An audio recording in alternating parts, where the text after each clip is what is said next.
Okay, so I'm going to be significantly more brief this week. At least that's my intention, since last week was action packed.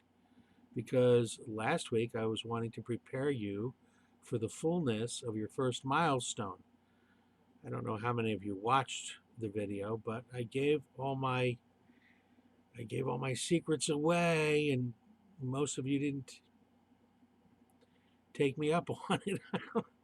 I, I'm here to support you. Anyway, so this week we have a discussion and a video connection conference. I forget what they call them. A video bridge. Anyway, um, in the discussion, we're going to be looking at and weighing two particular uh, concepts and how they apply. And one is uh, demographics. And we're probably not going to do much with Generation Alpha. That's people that are born in the early 2010s, um, to current um, people just now being born. So we're talking about 0 to 10-year-olds. Now, I want to acknowledge them at least because it's a shame. They're human beings, for God's sakes, and they have needs, they have wants.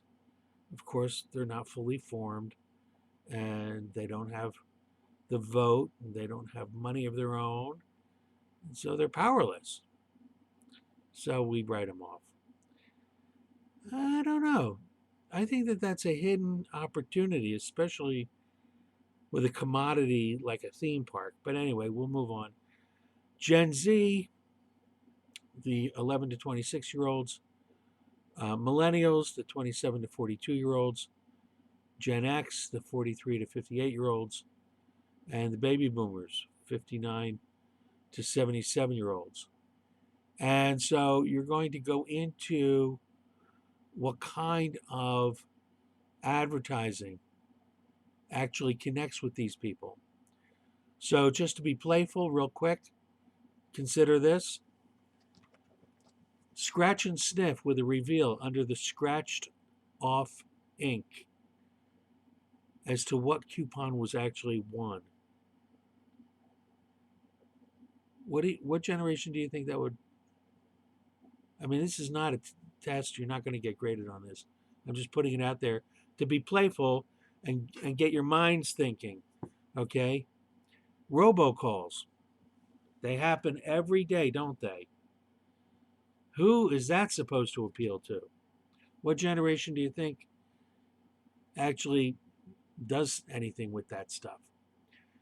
Reward punch cards.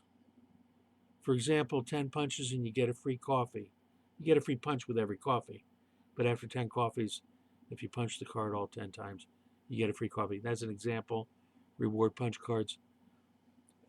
Similarly, all those cards that you have to keep in your wallet that make your wallet an extra half an inch thick.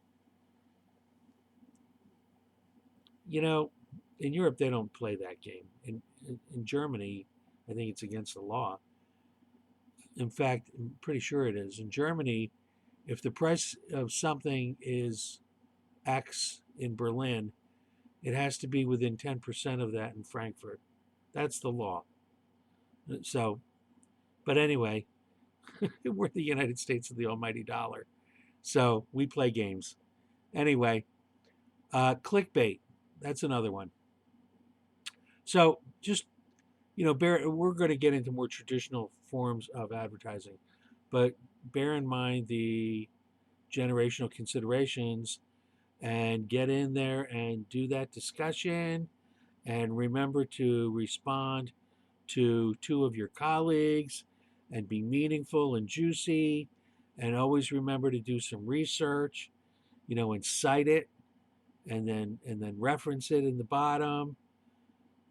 I'm just trying to have your back, ladies and gentlemen. And I'll end with this. Psychographics. This is another consideration. And have you ever done a Myers-Briggs test?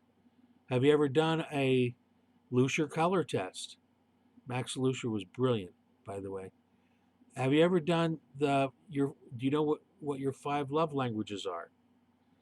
Um, I'm going to go ahead and put that in the announcement for the week, and let you play with that. But anyway, I'll see you in the classroom. Hey, much shorter than last week. Oh my God.